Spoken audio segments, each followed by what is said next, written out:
नमस्कार, स्वागत आहे आपलं परत एकदा युवा रंगतरंग या आपल्या मराठी यूट्यूब चॅनलवर. आजच्या व्हिडिओमध्ये आपण एका दिव्य स्तोत्राबद्दल माहिती पाहणार आहोत.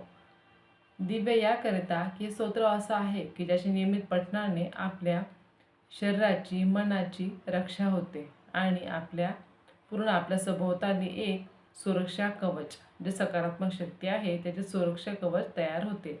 म्हणूनच हे स्तोत्र दिव्य स्तोत्र असे म्हटले जाते. या स्तोत्राचे नाव आहे राम रक्षा स्तोत्र. बघा, याच्या नावातच रक्षा हा शब्द दडलेला आहे. म्हणजे हे स्तोत्र म्हटल्यानंतर निश्चितच आपल्या घराची, वास्तूची रक्षा होते, यात काही शंका नाही. रामरक्षा स्तोत्र जे आहे ते श्री बोधकौशिक ऋषी यांनी लिहिलेले आहे. याच्यामध्ये एकूण 38 श्लोक आहेत. 38 श्लोक आहेत. म्हणायला खूप आपल्याला म्हणण्यासाठी खूप असं वाटतं, खूप लांब स्तोत्र आहे, खूप मोठं आहे. परंतु एकदा जर आपल्याला सवय झाली की अगदी 5 ते 10 मिनिटांमध्ये आपण हे स्तोत्र म्हणू शकतो. आणि दुसरा कसा एक फायदा आहे याचा रामरक्षा स्तोत्राचा, की बघा याच्यामध्ये 1 ते जे 10 श्लोक आहेत त्यामध्ये आपल्या डोक्यापासून ते पायापर्यंत आपल्या अवयवांचं रक्षण सांगितलेलं आहे. आणि त्याच्यानंतर पुढचे जे श्लोक आहे ते प्रभू श्री रामचंद्र यांची स्तुती, त्यांचे विशेष कार्य आणि त्याची फलश्रुती काय आहे याबद्दल दिलेले आहे. आणि हे स्तोत्र म्हटल्यानंतर आपल्यामध्ये सगळे जे आहे सकारात्मकता तयार होते. आणि याचे वैज्ञानिक रहस्य असे आहे या स्तोत्र म्हणण्यामागचे, की या स्तोत्रामध्ये, रामरक्षा स्तोत्रामध्ये वारंवार बऱ्याच वेळा र या अक्षराचा उच्चार झालेला आहे. मला असं वाटतं बहुतेक 50 पेक्षाही अधिक वेळा र या अक्षराचा उच्चार या स्तोत्रामध्ये आलेला आहे. आणि र या अक्षराचा उच्चार केल्यानंतर आपल्या मणिपूर चक्र जे आहे, आपल्या शरीराचे जे मणिपूर चक्र जे आहे त्यामध्ये कंपन निर्माण होतात. आणि मणिपूर चक्र हे आपल्या नाभिस्थानावर स्थित आहे. आणि र या शब्दाचा जो थेट अर्थ आहे तो आपलं पोट आणि रोगप्रतिकारक क्षमता याच्याशी निगडित आहे. र या शब्दाचा वारंवार उच्चार केल्याने आपल्या पोटातील बाईल ज्यूस, पॅनक्रियाटिक ज्यूस आणि आतड्यातील इतर ज्यूस जे आहे, इतर स्राव जे आहे त्यांची सुयोग्य प्रमाणात निर्मिती होते. त्यामुळे पोटाचे आरोग्य उत्तम राहते, पचनाचे विकार होत नाही, म्हणजेच पचनक्रिया व्यवस्थित राहते. आणि त्यामुळे रोगप्रतिकारक शक्ती चांगल्या प्रकारे निर्माण होते. आणि ही रोगप्रतिकारक शक्ती जेव्हा चांगली निर्माण होते त्यामुळे आपल्या शरीराला ही शक्ती आजारी पडू देत नाहीत. म्हणजेच एकंदरीत हे स्तोत्र म्हटल्यामुळे आपल्या शरीराची रक्षा होते. म्हणून या स्तोत्राला रामरक्षा स्तोत्र असे म्हटले जाते. त्यामुळे प्रत्येक मुलाने, प्रत्येक मुलीने, प्रत्येक व्यक्तीने हे स्तोत्र म्हणण्यास सुरुवात केलीच पाहिजे. जरीही मोठं असतं म्हणण्यासाठी तरीही, कारण याचे दिव्य फायदे खूप चांगले आहेत. आजच्या या आपण धकाधकीच्या युगात पाहतो की प्रत्येकजण काही ना काही याच्यामध्ये अडचणीमध्ये आपण असतो. अशा वेळी जर आपल्याला आपल्या शरीराचे, मनाचे रक्षण करायचे असेल तर दिवसातून फक्त 5 ते 10 मिनटं काढून आपण हे स्तोत्र स्वतः म्हटलं पाहिजे. आणि आपल्या मुलांना देखील जवळ घेऊन, सोबत घेऊन त्यांना देखील आपल्यासोबत म्हणण्याची सवय लावायलाच पाहिजे. आणि त्यासाठी खूप चांगली आता सुरुवात जर करायची असेल तर चैत्र नवरात्रीपासून ते रामनवमीपर्यंत, म्हणजे बघा रामनवमी हा प्रभू श्री रामचंद्रांचा जन्मदिवस म्हणून पूर्ण भारतात उत्साहात साजरा केला जातो. मग अशा पावन तिथी म्हणजे चैत्र शुद्ध प्रतिपदा, म्हणजे आपल्या मराठी नवीन वर्षाला देखील सुरुवात होत आहे.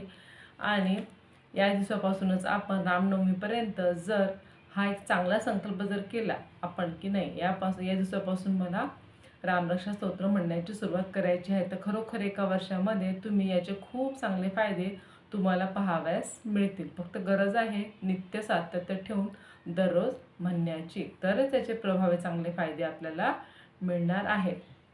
आणि असं म्हणतात की चैत्र शुद्ध प्रतिपदा ते चैत्र शुद्ध रामनवमी या 9 दिवसामध्ये जर दररोज 13 वेळा जर आपण रामरक्षा स्तोत्र पठण करून जर हे सिद्ध केले तर याचे खूप चांगले प्रभाव आपल्याला पाहायला मिळतात. सिद्ध करणे म्हणजे काय, तर आपण एक ठराविक वेळ आणि ठराविक जागा निश्चित करून त्या ठिकाणी बसून, म्हणजे अर्थातच देवमंदिरापुढे बसून, आपल्या घरात देवघरापुढे बसून दिवा अगरबत्ती व्यवस्थित लावून 13 वेळा हे स्तोत्र म्हणायचे आहे. दररोज 13 वेळा याप्रमाणे 9 दिवस 13 वेळा स्तोत्र म्हणायचे आहे आणि त्यानंतर दररोज 1 वेळा हे स्तोत्र म्हणायचे आहे. खरोखर या स्तोत्राच्या पठणाने आपल्या शरीरामध्ये, बुद्धीमध्ये विलक्षण ऊर्जा तयार होते. फक्त आपण त्याला करून त्याचे अनुभव घ्यायचे आहेत. अशा प्रकारे हे स्तोत्र खूप महत्त्वपूर्ण आहे. म्हणून सगळ्यांनी ही सेवा ह्या चैत्र शुद्ध प्रतिपदेपासून ते रामनवमीपर्यंत सिद्ध करून घ्या आणि त्यानंतर दररोज नित्य आपल्या पठणामध्ये हे स्तोत्र सामील करून घ्या. आणि बघा, जे लहान मुलं असतील त्यांना हे 38 श्लोक म्हणणं शक्य नाही. अशा वेळेस आईवडिलांनी त्यांना जवळ बसवून त्यांच्यासोबत म्हणून, स्वतः म्हणून किंवा मोबाईलमध्ये लावून ऐकवून त्यांना सुरुवातीचे 10 श्लोक तुम्ही म्हणायला लावा. सुरुवातीला फक्त 10 श्लोक त्यांच्याकडून म्हणून घ्या. त्यानंतर पुन्हा 10, त्यानंतर पुन्हा 8 आणि पुन्हा 10 आणि नंतर 8 अशा प्रकारे तुम्ही 10-10 श्लोक असे करून त्यांच्याकडून तुम्ही व्यवस्थित ही पाठ करून घ्या. आणि एकदा त्यांना सवय झाली की ते स्वतः न थांबता न चुकता एकूण जे 38 श्लोक आहेत ते खूप चांगल्या प्रकारे म्हणतील. यामध्ये शंकाच नाही. फक्त गरज आहे यामध्ये पालकांना आपल्या मुलांकडून करून घेण्यासाठी थोडी मेहनत घ्यावी लागेल आणि थोडासा वेळ द्यावा लागेल. पण मला असं वाटतं की प्रत्येक पालकाला असं वाटतं की नाही, माझ्या मुलाचं रक्षण झालं पाहिजे, माझ्या मुलाचं आरोग्य देखील उत्तम राहिलं पाहिजे किंवा सगळ्याच प्रकारे. तेव्हा असे पालक नक्कीच ही सेवा जरूर करतील. कारण ही सेवा करण्यासाठी मोजून तुम्हाला रोज 15 ते 20 मिनटं मुलांना जवळ घेऊन बसायचं आहे. त्यांना हे रामराष्ट्र स्तोत्र म्हणून दाखवायचं आहे. अशी ही खूप भव्य दिव्य स्तोत्र आपण आजच्या व्हिडिओमध्ये बघितलेले आहे. त्याची माहिती बघितलेली आहे. त्याचे धार्मिक परिणाम काय आहेत ते देखील बघितले आहे. वैज्ञानिक रहस्य काय आहे ते देखील बघितलेलं आहे. आणि आपल्या सगळ्यांना माहीतच आहे की प्रभू श्री रामचंद्र म्हणजे त्यांच्या नावात जो राम हा महामंत्र आहे तो राम हा शब्द उच्चारताच आपल्या सभोवताली एक दिव्य आणि सकारात्मक ऊर्जेचे वलय कवच तयार होते. त्यामुळे हे स्तोत्र भव्य आणि दिव्य असे स्तोत्र आहे. प्रत्येकाने या चैत्र शुद्ध नवरात्रीपासून प्रतिपदेपासून नवमीपर्यंत हे स्तोत्र सिद्ध करून घ्यावे. त्यानंतर एक वेळा आपल्या पठणामध्ये ठेवावे. आजच्या व्हिडिओमध्ये एवढंच. जर तुम्हाला हा व्हिडिओ आवडला असेल तर लाईक, शेअर, सबस्क्राईब जरूर करा आणि भेटूया पुन्हा नवीन माहितीसह नवीन व्हिडिओमध्ये.